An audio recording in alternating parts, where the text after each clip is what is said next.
السلام علیکم ورحمۃ اللہ وبرکاتہ۔ صلی اللہ علیہ حبیبہ محمد وآلہ وبارک وسلم۔ لاکھوں کروڑوں درود و سلام امام الانبیاء خاتم المرسلین آقا کل جہاں حضرت محمد مصطفیٰ صلی اللہ علیہ وآلہ وسلم پر، آپ کی آل پر اور آپ کے صحابہ پر۔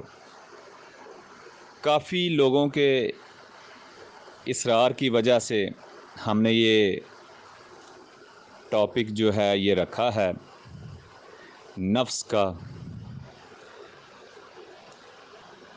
کتنے قسم کے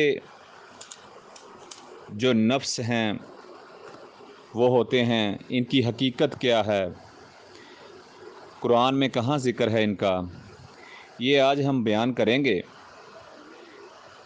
تو اللہ کریم نے انسانی قلب میں عقل، قلب اور روح کی طرح نفس کو بھی ایک مستقبل جوہر کے طور پر پیدا فرمایا۔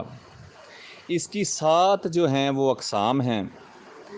ہر قسم کے نفس الگ الگ خواہش، الگ الگ صفات رکھتے ہیں اور الگ الگ ان کے اثرات ہیں جو انسانی طبیعت، مزاج، عادت، خصلت، اخلاق اور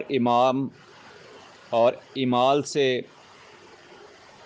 پہچانے جاتے ہیں۔ اس کی اخلاق کی جو تشکیل ہے اس پر اس کا کتنا اثر انداز ہوتا ہے ان نفس کا، انسان کی روحانی ترقی میں تزکیہ نفس جو ہے کتنا ضروری ہے۔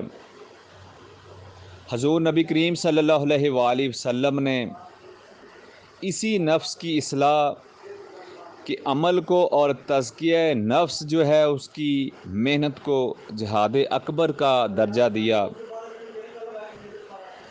اب یہ 7 قسم کے جو ہیں یہ نفس ہیں، اس کے اندر ہی انسان گھومتا ہے۔ تو صبح انشاءاللہ تعالی ہم نفس امارہ سے شروع کریں گے۔ سورۃ یوسف میں اس کا ذکر ہے، تو اللہ سے دعا ہے کہ اللہ کریم ہمیں اپنا ذکر کرنے والا بنائے۔ جو پریشان ہے اللہ ان کی پریشانیوں کو دور فرمائے، اور جو جن جن مسائل کے اندر پریشان ہیں اللہ سب کی پریشانیاں دور فرمائے۔ اگر کوئی پریشانی ہے، حاجت ہے، تو آپ ہم سے استخارہ بھی کروا سکتے ہیں اس کا، اور کچھ پڑھائی بھی آپ کو دے دیں گے، اللہ خیر کرے گا۔ اس کے لیے بھی آپ رابطہ کر سکتے ہیں، ذکر قلبی کی اجازت کے لیے بھی رابطہ کر سکتے ہیں۔ اللہ آپ کو جزائے خیر دے۔